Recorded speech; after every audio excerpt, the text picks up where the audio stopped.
This video is about informing clients which care workers they're going to see the next week and at what times. The system does this through an email merge, and this video also covers email merges in general, report discovery, recurring reports, and how recurring reports handle different recurring time periods. So the first thing we're going to do is look at what reports we've got available, and the easiest way to do that is to type report, and it sets us up in the report runner for this report about reports, which is a little bit too wide for the way I've got my screen configured at the moment, so I'm just going to narrow those columns a little bit. And you can see that we've got a number of fields, number of columns, and they're all sortable and they're mostly filterable. So I know that I want a mail merge, so I can type in true here, and that'll just filter out all of the reports that aren't mail merges. And I know that my merge is to do with events, although I could understand why you might not think that, and you might think it was to do with the person rather than the event, but it is to do with the event. And I can filter here by typing in client, and eventually I get down to the one that I want, which I can see already is this client bookings for a period emailed to the client. Another way of discovering reports that's quite helpful is to see when they were last run, see how frequently they're being run, or the run count. You can sort by the run count. If you sort by descending run count, then you'll see the most popular things at the top, and if everyone else is running them, then there's a fair chance that you might be interested in it too. So anyway, this is the one that I want, and I want to run it, so I'm going to click there, and that'll set up the run page for that report, and I can make some customizations before I send it off. And one thing that I certainly want to customize is the subject, because at the moment it's talking to me and it needs to be talking to the client. So rather than saying client bookings for a period email to the client, it should say your bookings for a period from Demo Care. Then we can see that it merges in their title and their family name. There's a bit of text here that I might want to modify, but don't.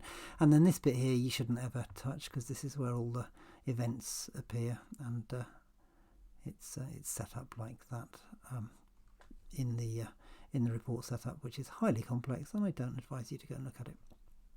Okay, the next field is about what you get sent when the merge happens, and there's a number of options here. First one, pretty self-explanatory, nothing. The next one is a summary of recipients. Actually, the email that you get doesn't contain a summary of recipients. It contains a link to a page on the website where you can see a summary of the recipients and whether they've looked at the email or whatever. The next one is a summary and a sample. So in addition to what you get here, you get a sample output, so you can see what sort of thing clients receive. This one here, a summary and a copy for all the people without email. So this would be an email that if you printed it out and threw away the first page, which is the sort of the header information about the summary, all of the other pages can be distributed, presumably by your care workers, to the clients. And then a summary and a full copy, so that's the summary information and every single email that is going to be sent, which is a lot of data, and I'm not sure that anyone would ever want to use this. Then these last two don't actually merge the data and send it out. They just do sort of an internal merge, so that you can see what things are going to look like. And I'm going to do one of those right now. Actually, I'm going to just do a sample for me. So I'm going to go just a sample for me, no merge sent, run the report, and the report is being sent to me. It has arrived. I'm just going to drag it across from my mail client, and here we go.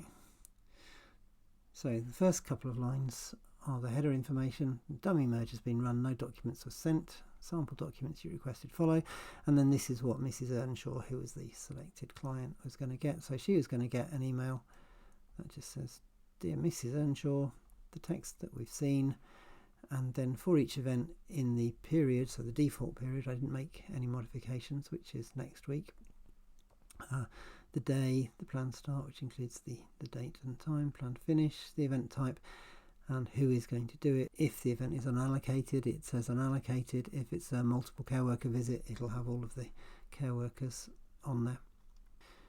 So now I've seen what a sample looks like, I'm ready to send the email out, and I want to send it out every week. So the first thing I want to do is change this so that it's not just going to me, it's actually going to everyone, and I still want to see a sample of it so I can check that nothing's gone wrong with my report over time. And I'm going to click on report there. It defaults to every week, and it's going to go for next week, and that will step forward. So today, running it today, those will be the dates. Running it next Monday, the dates will be from the 7th to the whatever, so the 14th, etc. Okay, so I'm going to run that report now. So I've actually got 2 emails in my mailbox now. One because I'm set up as the email address for one of the service users, in fact multiple service users, and we can see here that the service user is going to get an email exactly like the one that I saw on my preview, my sample preview earlier on, and that comes from noreply@mail.platapp.org, or whatever your mail domain is set to, which is part of the organisation config. But if I do reply to this, it actually goes back to the Joan Demo admin user's email address from the system.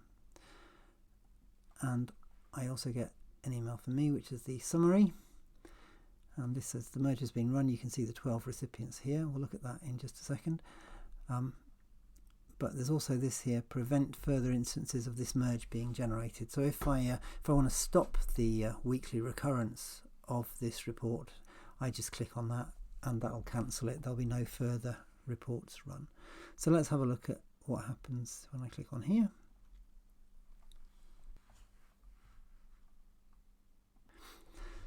So this allows me to see what I've sent, who I sent it to, and what they've done with it.